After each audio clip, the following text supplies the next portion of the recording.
starts right now. CPS Energy trying to raise your bills, but not as much as it originally planned. You see, the first plan it submitted to the city would have upped your bill by more than 11%. But the new plan it presented to City Council would increase rates by 3.3%, or a little more than $5 extra a month for the average homeowner. But there will still be an increase. Garrett Berger tells us how they ended up on that number.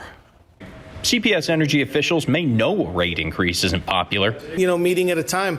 If we put this to a vote, would the public vote for a rate increase? I don't know anybody that I wouldn't vote for a rate increase. But they're asking anyways for City Council's support of a two-part increase to your CPS bills. Part one is an increase to the base rate. Part two is a bump in your fuel charge to help pay down the costs from the February freeze over about 25 years. CPS had originally proposed a much larger hike, but after discussions with city staff, they're pursuing a plan that only addresses immediate needs. It's focused on what do we know today. It isn't trying to solve everything. But this is coming as trust in CPS is weak. And a hike is a hike. Even a few bucks can be a burden on some families. $5 is 2 school lunches. The new proposal does not take into account the estimated cost of future generation projects, bad debt from the pandemic, or the cost from the freeze that the utility is still disputing. Nor does it redesign the rate structure. Well, these could all come up soon enough. Whereas the last rate increase was 8 years ago, CPS anticipates coming back frequently, about every 2 years. Even if in 2 years, if the financial picture changes and maybe we don't need a rate increase, we need to come in and tell them that that's the case. Council is scheduled to vote on the rate increase on January 13th. If they end up passing it, it would start going into effect beginning March 1st. I'm Garrett Berger, KSAT 12 News. We have new information in connection with a deadly double shooting from the past weekend. The Bexar County Medical Examiner identifying that second victim in that shooting. Kimberly Martinez found dead along with Remo Mathis at the Seven Oaks Apartments in the 5900 block of Danny K Saturday morning. That's on the northwest side. Officers say someone found Mathis's body by a stairwell and called 911. When police got there, they started canvassing the area. That's when they found Martinez's body inside an apartment. Investigators still working to sort out exactly what happened. So far, they haven't identified any suspects or released a possible motive. San Antonio police looking for a suspect in connection with a shooting on the north side. This one happened around 9 p.m. last night in the 2400 block of Greencrest, right near I-10. According to police, a teenage girl was meeting up with the suspect there when she was shot. We're told the suspect then sped off in a dark-colored sedan. The victim was then taken to the hospital in critical condition. A judge handing down more than just a prison sentence in a murder trial today. Judge Vela Mesa actually sending John Sheringhausen to 40 years of confinement for the death of Anthony Sanks. But she also made it clear that Sheringhausen still has time to change his life after that jail sentence is complete. Because I don't see any gang members here in your support. I see your family who loves you. I heard the calls. They love you. It's clear they love you. So you have love and support. You need to use it when you get out. Sanks' father faced his son's killer, encouraged him to change his life for the better as well. This case stems back to the first homicide of 2020. Investigators say both Sheringhausen and Sanks knew each other and planned on killing someone else together. Apparently that plan changed. On January 7th, 2020, Sheringhausen shot Sanks 10 times, killing him. A San Antonio professional mariachi performer is desperate for his truck. Someone stole it downtown, and inside were thousands of dollars worth of mariachi equipment. Rogelio Martinez is the leader of Mariachi Fusion, and he says that he parked his silver 2015 Ram 1500 at a meter on East Commerce Street right before a gig, and about 4 hours later, his truck was stolen. He says that he locked it. Martinez reported the theft to the San Antonio Police Department, but Jourdanton police are also investigating since they captured suspects with his truck at a convenience store right in their jurisdiction. We work hard to get things you need in order to advance, invest in yourself, invest in your product. And for somebody to come and knock it off and, not care, be driving it around still. Yeah, and that's not all, because the thieves also took off with his license, his social security number, cash. Martinez obviously wants his stuff back, so he's offering $1,000 to anybody who has information that can help him get it back. Now, if you've seen his truck, call police. Today, the U.S. Supreme Court hearing a Mississippi case that could completely change abortion rights by overturning Roe v. Wade. The ruling would also have a massive impact on the state of Texas. Arguments in the case wrapped up around noon today. The state of Mississippi asking the Supreme Court to uphold its ban on most abortions after 15 weeks of pregnancy. While lower courts have ruled that ban unconstitutional, the Supreme Court has never allowed restrictions before a fetus is viable outside the womb. That could change, and that led Justice Sonia Sotomayor to wonder what overturning that ruling would do to the court's credibility. Will this institution survive the stench that this creates in the public perception that the Constitution and its reading are just political acts? Around 25 other states expected to ban or severely restrict abortion rights if Roe v. Wade is overturned, a decision expected by the spring. The U.S. health officials said that it was just a matter of time before the Omicron variant of the coronavirus was detected in the U.S. And yes, my friends, it happened. Today, a person in California became the first identified case in the country. And according to Dr. Anthony Fauci, it was a vaccinated traveler who returned from South Africa last week. He says that the unidentified person had been experiencing mild symptoms, and that person tested positive on November 29th. By the way, the U.S. has restricted travel from South Africa to slow the spread of this variant. But as we all know, the United States has now joined about 24 other countries with confirmed cases of this specific variant. You want to talk about a president, a local team of medical professionals giving the gift of movement this Christmas.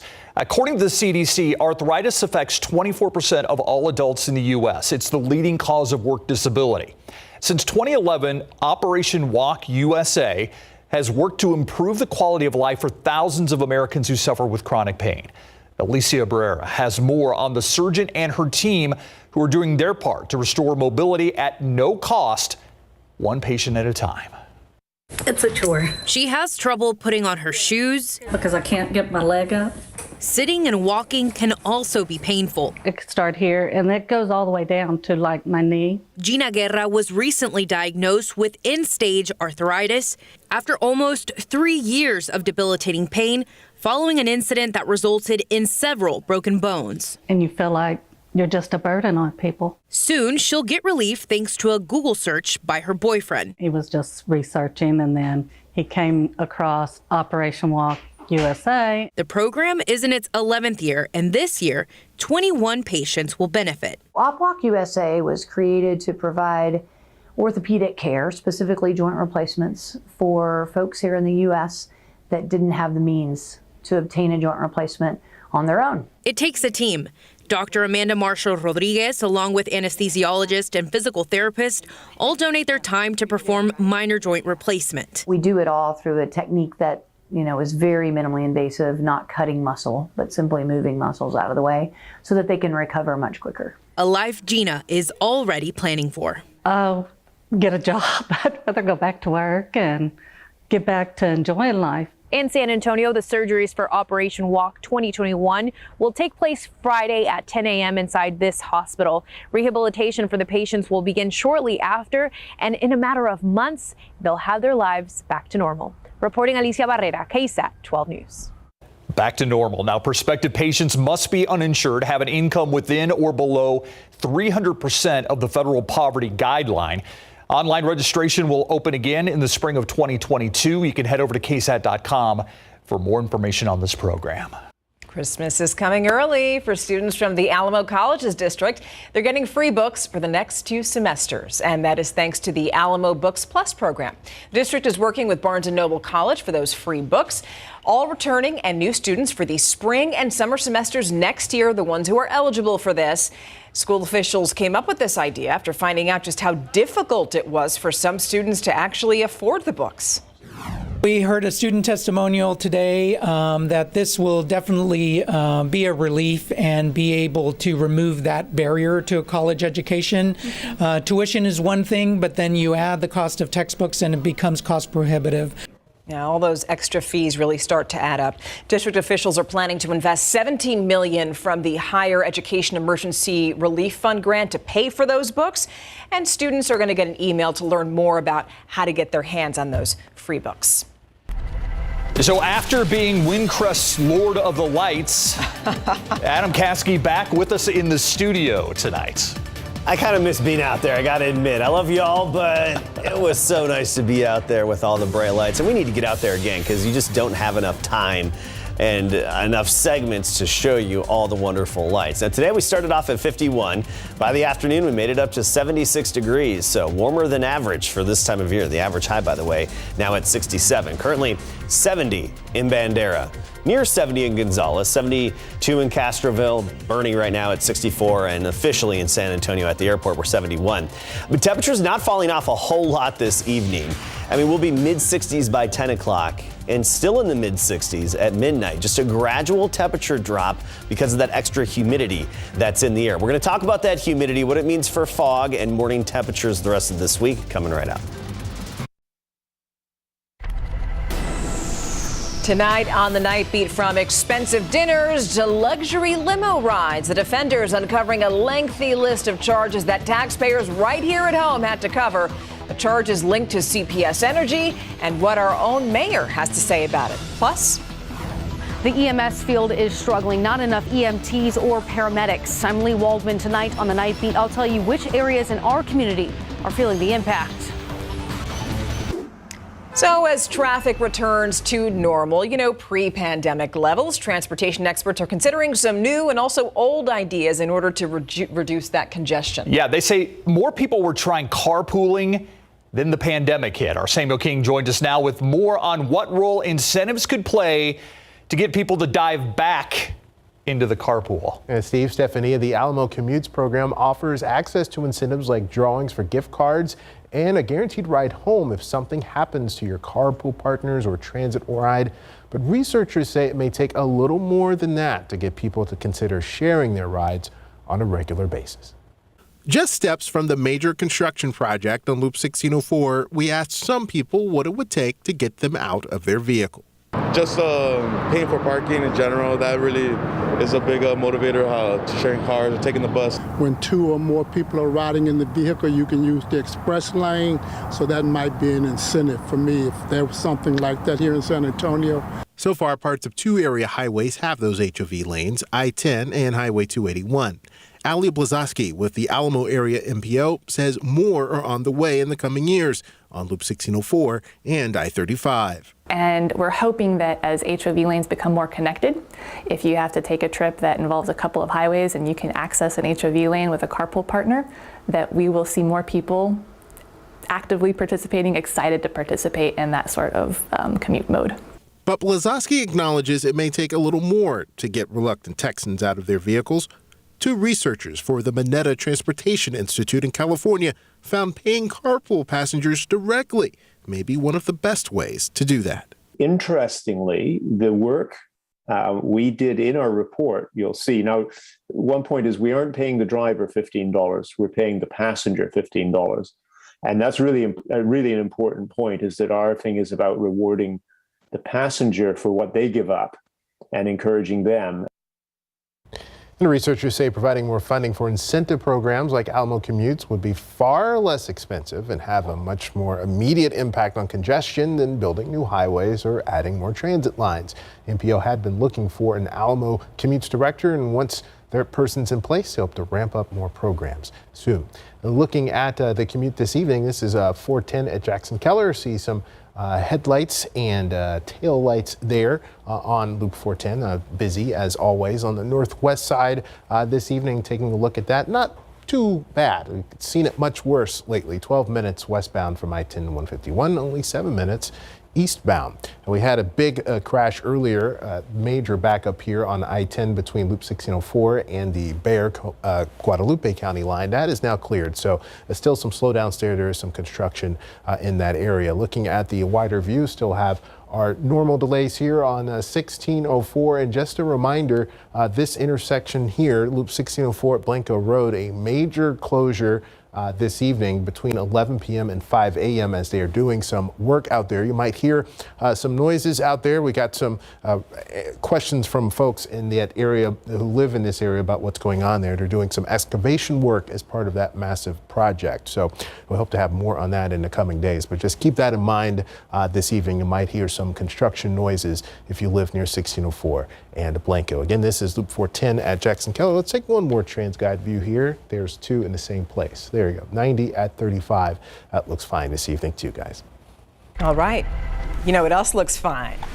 Check that out. All right, yeah, Wow. So Sky 12 right now, you're getting a live view over Lakeview College on the northeast, and you're seeing two people right now ice skating, which sounds like a lot of fun, although it's, it's 69 degrees. It's just not very, maybe it's hard to get into it. I think those two people that are out there skating are smart. I wonder if they just said, hey, let's set up a rink in the parking lot at Northeast Lakeview College and see what we can do. I don't know. Kasky, what do you think? Maybe they're just trying it out before it's open to the public. Who knows? Hey, I encourage skating, but that is the smallest rink. It does look very small, yeah. And hey, whatever. Still lace them up and get on out there. And it's nice to at least have some ice to play on, right? Morning temperatures are going to be on the upswing. So we're talking near 60 degrees tomorrow, into the lower 60s for morning temperatures Friday through the upcoming weekend. And then you can see when our next cold front hits. By Tuesday, we're back down into the 40s. So we're going to be going through this unseasonably warm stretch through the weekend, and then early next week, a brief little reset of those morning temperatures. Now, speaking of temperatures and almanac data, along with beautiful sunset this evening, yeah, it definitely showed up. Take a look at this. These high clouds did us well. Look at those nice pink and orange colors bouncing off the bottom of those clouds this evening. 51 this morning, then we made it up to 76 for the high temperature. Across the state, mostly in the 70s. Some locations hit 80, including Junction, Laredo 83, and Brownsville a high temperature of 84. Cotulla, though, really the hot spot at 86 for the high temperature. You look at the readings now, and they're all over the place, from 77 in Laredo to still nearly 80 in Cotulla to 61 in Kerrville. So we're starting to see that drop off, and as usual, it's not always that similar all across our area. In terms of the afternoon high temperatures, there's not going to be a big change tomorrow through the weekend. Just in the 70s. It's early next week with that cold front that hits early Monday. Monday we'll be back down into the 60s for highs. So a brief little reset in our high temperatures there. So the most noticeable changes from our next cold front, which again isn't until Monday morning, will be a drop in our morning temperatures opposed to afternoon conditions. The humidity is up a bit again today. Dew points right around 60 degrees. A few hours ago, we had dew points in the lower 60s. And this mugginess is a bit noticeable outside, and it's going to get a little bit thicker, I think, in the next couple of days. It's also going to add to our fog potential. Longer nights this time of year, and that humidity in the air helps us to generate more fog. So this is our future cast for visibility.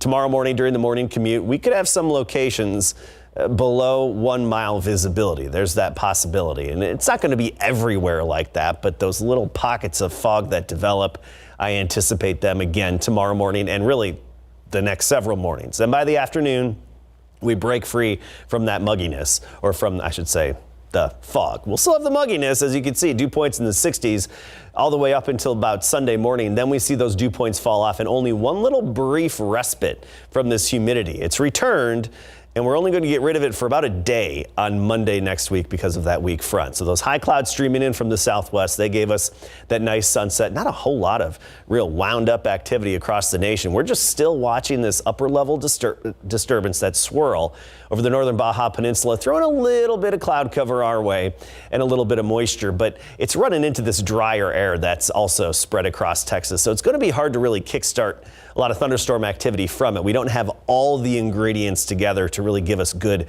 rain chances, despite that upper low kind of throwing some energy our way. So no rain chances tomorrow, just dampness in the morning because of the fog and heavy dew on the ground.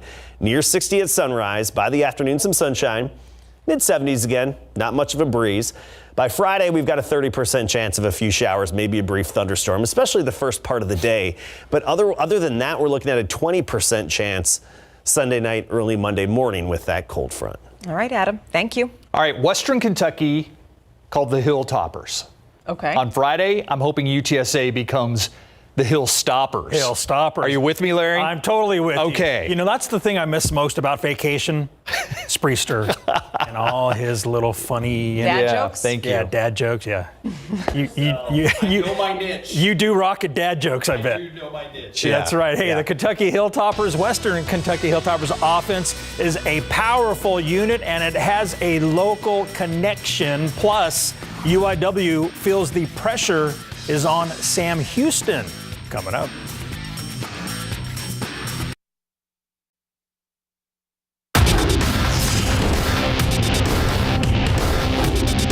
Everybody's hungry. Everybody understands, like I said, we're not bulletproof. We're not unbeatable. We're not unstoppable. We can be beaten. And if we deviate from what got us to where we are, we can be beaten. Charles Wiley and the Roadrunners are hungry to win after suffering their first loss of the season in big board sports. Number one in Conference USA West and number one in the East will square off Friday for the Conference USA Football Championship when the UTSA Roadrunners host the Western Kentucky Hilltoppers at the Alamo Dome. Both are 7-1 in conference play. Back in early October, the Roadrunners won at Western Kentucky 52-46. The Hilltoppers only lost this season when topping 40 points. The Hilltoppers lead the conference in scoring this season, averaging 45.4 points in 8 conference games. Man, they are tough to slow down. They're a great offense. The scheme is the scheme is extremely hard to run, and they run it really good, and it's hard to defend it for all 4 quarters. Part of the Hilltoppers' offensive firepower is the combination of quarterback Bailey Zappi and wide receiver Jarrett Stearns, brother of local football great Caden Stearns. Zappi leads the conference with 3,256 yards passing and 36 touchdowns, while Stearns is CUSA's number one wideout with 993 yards and 7 touchdowns. Those are just conference stats. In that first meeting, Jarrett had 16 catches for 195 yards and 2 touchdowns against the Roadrunners. That's a great combination. That's a great duo. Very, very talented group of guys, not only Bailey and Jareth, but a lot of these other targets with a Mitchell Tinsley and a Malachi Corley. And and then Daywood Davis. So, I think there's a lot of body of work there that shows that these guys are the best in the country when it comes to that duo and that tandem. It all goes down Friday night at 6 at the Alamo Dome, where UTSA is expecting a huge crowd. In the FCS playoffs, Incarnate Word will face top-ranked Sam Houston State Saturday in Huntsville in a second-round playoff game. UIW is 10-2 this season. The Bearcats 10-0 and fresh off a bye week. The defending national champions have won 21 straight and are favored by 13.5 points, but the Cardinals feel the pressure is on the Bearcats. I would say so. They're probably going to be, a heavy favorite going into the game. So, being the underdog, you really don't have much pressure on you, especially, they've won 20-something games in a row. So I would say the pressure's definitely on them. Kick is Saturday, 2 p.m. in Huntsville, and you can catch the action on ESPN+. The Phoenix Suns beat the Golden State Warriors last night, 104-96, for their franchise record-tying 17th straight win. Suns guard Devin Booker appeared to hurt his left hamstring on this play in the second quarter, grabbing his leg after the play. He was done for the night after scoring 10 points in 15 minutes. The Woj is reporting that Booker is expected to miss a few games with this left hamstring injury. It's considered minor, but the Suns are playing it safe. Phoenix will host the Spurs Monday night at 8 to cap off the Spurs' 3-game road trip. So the Silver and Black will kick off that road trip tomorrow night at 9 against the Portland Trailblazers. And Portland star Damian Lillard is out with a lower abdomen tendon issue, and he's expected to be out for about 10 days. So if Booker's out and Lillard's out, that may be good timing for the Spurs Perhaps to go good on this timing road trip. indeed. Yeah. Thanks, Larry. I'll be right back. It could be a monumental day today in front of the U.S. Supreme Court. The state of Mississippi has an abortion law that outlaws abortion after 15 weeks in that state. The Supreme Court justices heard a debate today. And so we are joined by law professor from St. Mary's University, Al Kaufman, who also listened in to much of that debate. Professor Kaufman, thank you for joining us on KSAT Q&A. And right off the top, your impression of what you heard today. Is Roe v. Wade squarely on the table? Are abortion rights squarely on the table of what was debated today? Well, yes, they are. And that was certainly one of the issues that the state is trying to pursue, which is that the Supreme Court should just reverse Roe v. Wade and Casey, the cases that have upheld a right to abortion for certain women. So that is certainly one of the possibilities. Another is that they could uphold the previous decisions and make no change in the law. And then there's some middle ground too. So all of those arguments are before the court, and no one, of course, knows exactly how they will decide. Yeah, one thing when I was reading what some of the justices in the different camps had to say about this, and Sonia Sotomayor raised the question about, societal pressure, how she doesn't want the court to seem too political. But I mean, either way, it's going to come off that way because this is such a political issue. Well, there's a lot of political pressure on both sides here. It's going to be very hard for them to make any decision without some concern for that. But one of the issues in the cases is that to what extent have people in society relied on these opinions? Or more specifically, to what extent have women and families relied on the possible right to have an abortion in terms of their developing their lives, their professional lives and personal lives? So to some extent, the courts have accepted that they have to at least look at the effects of these decisions on society. Viability was one of the things that was discussed today, about the fact that being viable out of the womb, a fetus is considered at 24 weeks. This Mississippi law talks about 15 weeks. Is that a vital part of the arguments that are in front of the justices? Well, yes, it is. And the Mississippi, the state of Mississippi is arguing that you should basically do away with the viability test, that you should have an earlier level, 15 weeks rather than 24 weeks, and that after 15 weeks, no abortion should be available. Now, since the time this litigation developed, Mississippi has gone back to 9 weeks. And of course, the state of Texas has a standard of 6 weeks. So I think their general position is that viability should not be the test, and that should be based on other considerations. And all of these other considerations are at an earlier part of the pregnancy. Like a heartbeat. And in Texas, it's the fetal heartbeat. Okay, now the CDC says that 95% of abortions do take place by week 15. So I'm just throwing that statistic out there. And that's right. And that was brought up during the decision that most abortions are before that time. However, there's also an argument for those people who have abortions after that time. They tend to be very young people, very poor people, people without advantages. And so the argument on the sort of the pro-choice side is that those people also should have the right to have an abortion. Of course, there are many arguments on the pro-life side as well. Professor, this is a Roe v. Wade that was put in place in 1973. Is there a chance, do you think, that we are going back to pre-1973? And what did that look like for the United States?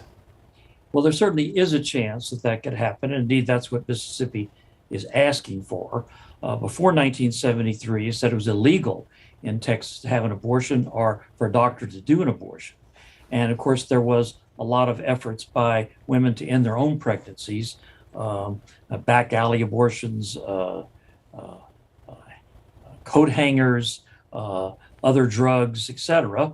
And after 1973, there became a little bit more of an established way to perform the procedure and a much safer way to do the procedure. But basically, if they remove Roe v. Wade, it'll be up to the states. So you might have a situation where half of the states do not allow abortions at all, and the other half do. And persons who are able to travel, have facilities in other states, could get an abortion. People who could not travel could not. This is already happening to some extent now under the Texas law. Women in Texas who want to have abortions are going to Oklahoma or even Kansas or New Mexico. And as a result, there's so many Texans going to those facilities that they can't handle the number of abortions. So it would be back to the situation the way it was before 1973. Okay, can we talk a little bit more about the implications of this law and why it's so important? Although, we're talking about something that's being argued for the state of Mississippi, how it could affect all of us. Because when you talk about the Roe v. Wade situation, we know that right now there are 25 states basically waiting in the wings to either completely gut or, make abortion illegal or severely restrict it if that happens with Roe v. Wade, if they overturn it. Well, that's true. And as I said, about half of the states either already have laws on the books or would soon pass laws that would make it illegal to have abortions in their states and to punish either the doctors or the women themselves or both. On the other hand, as I said, there are interests on the other side. People are very committed to the issue of not having abortions because of the fetus involved, potential life, and those arguments are also very strong. So the Supreme Court is in a tough situation here.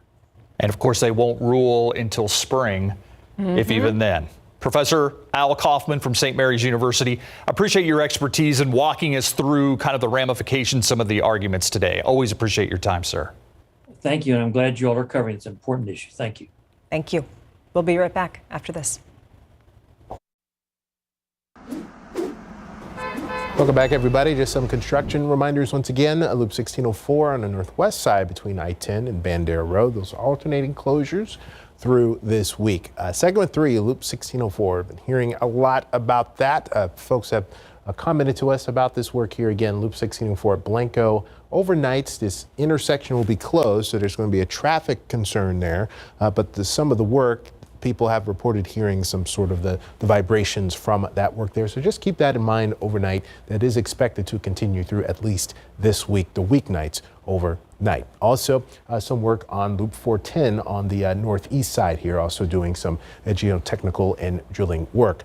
Taking a look at traffic right now, a few incidents here and there. Relatively okay on 35 between northeast side and downtown, 14 minutes. Then once you get south of downtown, 11 to 12 minutes there. But we do have this crash. This is Highway 90 at 35 approaching Nogalitos. You can see the slow traffic there. So just keep that in mind this evening, guys. Thank you, Sam. Live cam outside right now as we look at 410. 68 degrees. Very nice weather that we've been having. Yes, definitely lovely. And Adam Caskey is here, I guess. Okay, for the people who haven't put up their decorations yet, I'm just kind of wondering. Today's a good day. I mean, the rest of the week looks good. Yeah, I mean, Friday we could have a few morning showers, and that's about it. I mean, we could really use some good soaking rain around here. Unfortunately, we just don't have any real indicators that that's going to be on the way. Right now we're at 71 degrees. We're going to just gradually drop through the 60s this evening and overnight tonight. So fairly mild out there and a little above average for this time of year. I'll be back to talk more about that rain chance as we get into Friday and even our next cold front coming right up.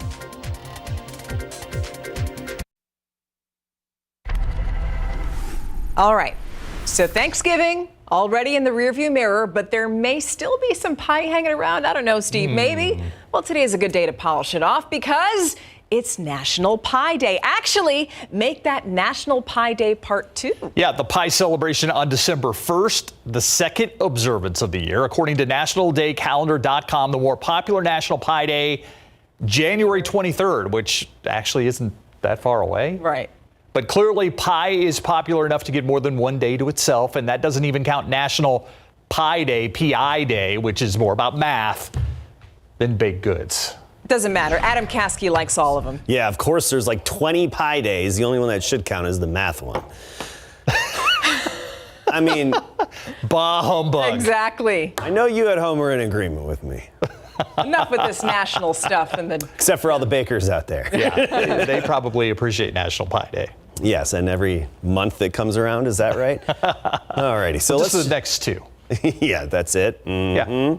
Another nice sunset this evening. I'm going to start you off with that. I just love taking a look at the beautiful color we get bouncing off those high cirrus clouds. The humidity's back, so some noticeable mugginess out there. It's not oppressive, but it's back, and it's going to mean some fog several times here in the forecast. And then Monday morning cold front that hits us. Don't get your hopes high if you want the real cold air to settle in. It's still looking like just a little reset in our temperatures and fairly weak. All right, look at our sky. I love it. These cirrus clouds coming in from the west-southwest, and they give us that dazzling display as that sun sets. Whew, there it is. I'm just going to have to show this again at 10 o'clock. It's hard not to. Anyway, 71 degrees right now, dew point at 60. And we talked about those clouds coming in.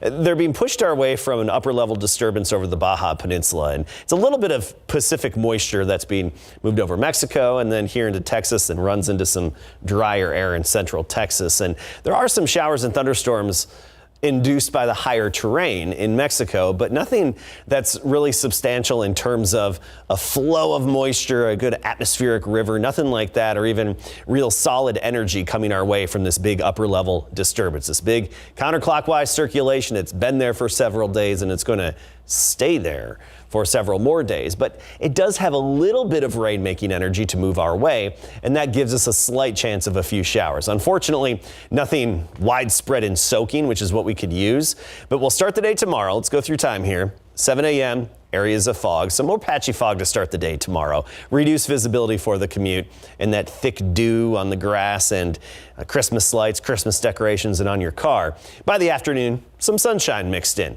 We get into Friday and we get a little push of that energy from that upper level disturbance. And early Friday morning wouldn't surprise me if we have a stray thunderstorm or two closer to the Rio Grande. And then through the morning commute, even a few hit or miss showers elsewhere.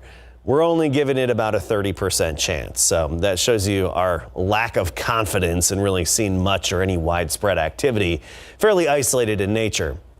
By Monday, early in the morning with the next cold front, about a 20% chance.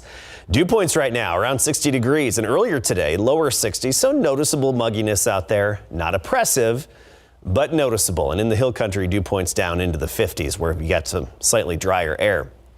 But still, it's an increase in humidity from what we've had lately, and that's likely going to lead to some areas of fog. So here's what we're expecting. This is our Futurecast 4 visibility in the morning, and we're expecting the fog to develop closer to the Gulf and then just spread across our area, Bexar County, San Antonio, surrounding communities, and some reduced visibilities even below a mile at times for some areas tomorrow morning. Kind of like what we had today, outlying areas had some reduced visibilities. We'll probably see that again tomorrow, but the fog really just kind of takes its pick every morning on where exactly it wants to set up. It's a wait and see situation. Temperatures now. 72 Stinson, 71 at the airport, but Helotes at 62, 63 in Bulverde, and New Braunfels now at 69, already 59 in Kerrville. So wide-ranging temperatures in Cotulla, still near 80 degrees. But I think overall we'll be falling down closer to 60 tonight, obviously in the 50s in the hill country. And then tomorrow, well into the 70s, and not much of a breeze again. You didn't even notice the wind today. Is pretty much calm all day. It's going to be the same tomorrow. Our really only hope for rain is that slight chance on Friday, and then again early Monday morning. Humidity will drop briefly on Monday, and temperatures will a little bit as well then, but not a strong cold front. We're going from the 70s basically tomorrow through the weekend, just briefly into the 60s by Monday. All right, Adam. Thank you. In case you missed it, coming up next. All right, sit down, kick back, because we're going to get you caught up on all the day's news right now. It's not as cold, but we're in a colder month because today is the first day of December. It is Wednesday. Welcome to it. Just minutes before midnight, they say a male driver and a female passenger were pinned inside their vehicle after going over railroad tracks and crashing into a tree. Now, the driver is believed to be in his 40s and the female passenger in her late teens or early 20s. And right now, police are also looking for the suspect in this north side shooting. It happened just after 9 last night on Greencrest Drive near I-10. Officers say a female in her teens was meeting up with the suspect in front of a home when the shooting happened. She was taken to the hospital and remains in critical condition. And now we're learning more about yesterday's deadly shooting at a Michigan high school. We know the suspect's name. He's 15-year-old Ethan Crumley. Also, a fourth victim has died. Crumley's being charged as an adult, and he's facing multiple charges, including terrorism, first-degree murder, assault, and firearm possession. The new Omicron variant detected in at least 24 countries, according to the World Health Organization, now in the U.S. The CDC reporting its first confirmed case in California and a vaccinated traveler who recently returned from South Africa. We knew that it was just a matter of time before the first case of Omicron would be detected in the United States. The first American case comes as the Biden administration works to prevent others. The White House reportedly considering tightening the testing requirements for those entering the U.S. by having all travelers tested 1 day before their flights, regardless of their vaccination status.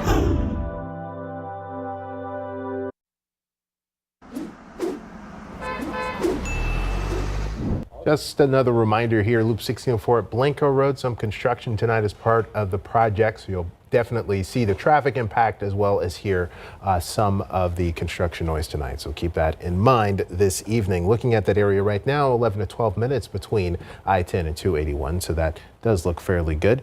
This is Transguide 37 at Indian Hills, and here is a crash downtown. This is 35 at Alamo, literally just coming in, so watch out for that if you are in that area, Adam.